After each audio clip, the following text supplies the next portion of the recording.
Well, this is why I like this idea of being able to change colour.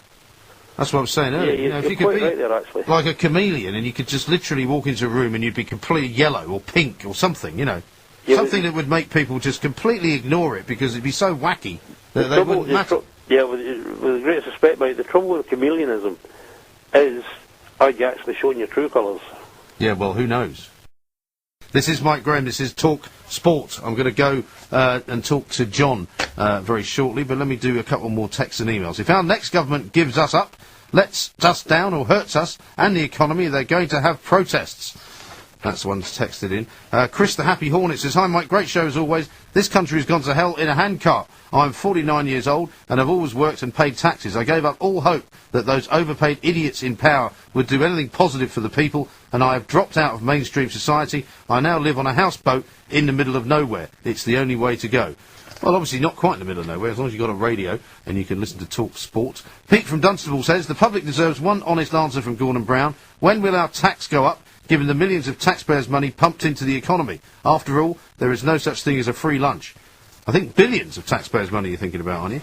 Bruce from Bradford says, "I'm just tipping voting age. My 18th birthday's coming up soon, and I'm very curious as to what sort of recent changes in economy and government are going to affect me.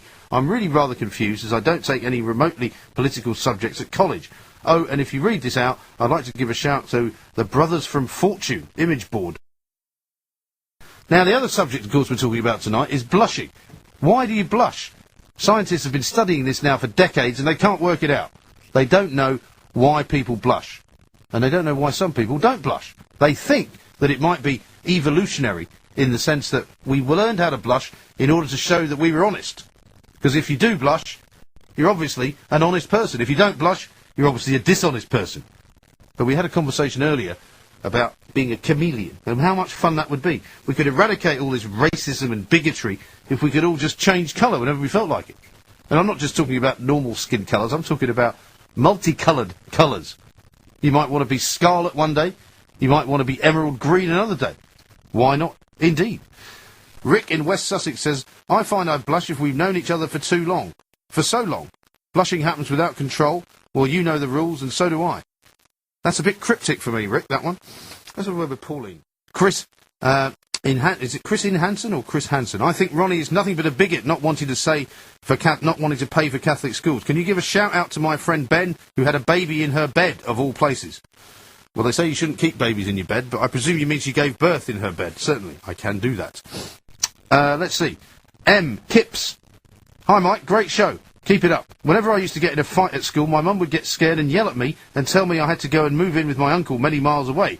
And when she was yelling, I would always blush. I can't explain why, but my best guess is that it has something to do with what you said about showing your real emotions. When Mum got scared and yelled and said I had to go live with my uncle, I felt really bad, and this answers why I would blush. It's been bothering me for like 9,000 years, trying to work that one out, but I think you've solved it for me. I blushed because I was embarrassed and ashamed that I made my mum scared." Well, I think that's probably true. Can you? 08717 22 3344. Richard in Astley, Lancashire says, "Personally, I'm no stranger to love, but whenever I see this girl, I turn red as a tomato. I just want to tell her how I'm feeling, but I'm just a big bag of nerves. Oh well." Well, that's interesting, isn't it? So you don't do that blushing thing just because of any woman. It's only one particular one. Well, maybe that means you are particularly nervous around her.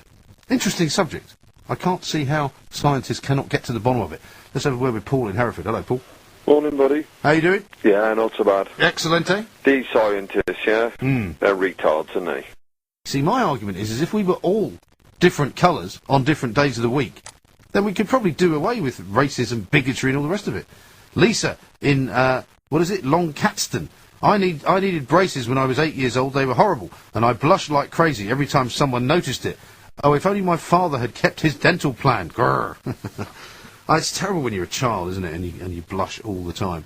"The last time I can remember blushing was in the early 90s, says Ben. "I was in a club dancing with my girlfriend. Rick Astley's Never Gonna Give You Up was playing, and everyone was dancing, and I, in my drunken state, attempted to break dance to Rick Astley, of all things. It seemed like a good idea at the time. The result was my trousers ripping all the way around the crotch, and me spilling my drink all down myself, making it look like I'd wet myself. I'm never going to live that down." Never going to live that down. You could do it to the same tune, couldn't you? I could blame it on the alcohol, but I'm laying the blame firmly on the feet of Rick Astley and his seminal 90s hit. Yeah, but I bet you didn't actually blush, because if you were that drunk, you wouldn't really feel so sensitive to other people's gaze, would you? Mr. C. King has emailed in through the website. He says, I can't explain how important blushing is. If you could control it at will, you would be able to attract females and maybe even Pokemon with it. EPG would sincerely be proud. That's why we need to be able to control it. Well, maybe some people can control it. You know how some people can control crying? Some actors and actresses can cry literally on demand. Here's one from Chanley. He says, I was at the Trafford Centre in Manchester and accidentally a Coke bottle, and I accidentally, presumably, knocked over a Coke bottle in front of everyone. I've never been so embarrassed in my life. What is the step up from blush? I was that. Yeah, well, whatever that colour is, I don't know. 08717 223344. Let's go to Scott up in Glasgow. Hello, Scott. Hi, how are you? Yeah, very well. Very well. What would you like to say?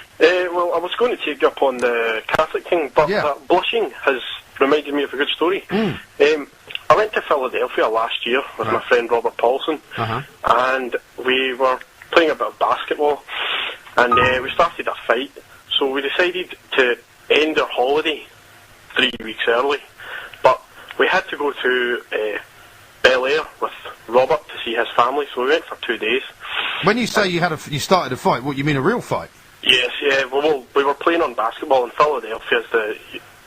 As you know, it's a rough area, and we were told that this area is owned by a certain gang, and us, crackerjacks, as they put it, should not be on their ground, so we simply left Philadelphia. But we went to Bel Air, and we had a good time in Bel Air, and I was out dancing one night with my friend and his family, and just like that man earlier on, I tore my trousers. But I tore my trousers in such a way that the legs split. And I had to simply buckle my belt a lot tighter so I could walk, and it looked like I was wearing leather chaps. I can imagine. Which wasn't really that fun, to be honest. Which in Bel Air can lead to all sorts of problems, I can imagine. Yes, because indeed. You could be accosted by quite the wrong sort of thing. But tell me, what was the piece of music that you were dancing to that made you rip your trousers? Oh, I can't remember. It wasn't Rick Astley. Wasn't Rick Astley? Right, okay. I don't think so. All right. Well, you got something to say still on the Catholic schools front, or not really? Yes. In my earlier years, I dated a girl that went to a Catholic school, and her head teacher, the man's name was David Davidson, strange name. He was a Protestant, and this was frowned upon in the community, but in recent years it's become more popular to have Protestant headmasters in my local area. So I find this strange coming from a man from that age, but it just sort of, I decided to phone in and raise this point that in the years gone by it was frowned upon to have Protestants in a Catholic school, and so as pupils or as teachers? Well, as teachers and pupils, I suppose. I didn't know any Protestant pupils from our school, but I did know of the head teacher who was a Protestant, and he was frowned upon in the community, but he was a good guy. Right. Well, no reason why he wouldn't be. Okay, Scott, thank you very much indeed.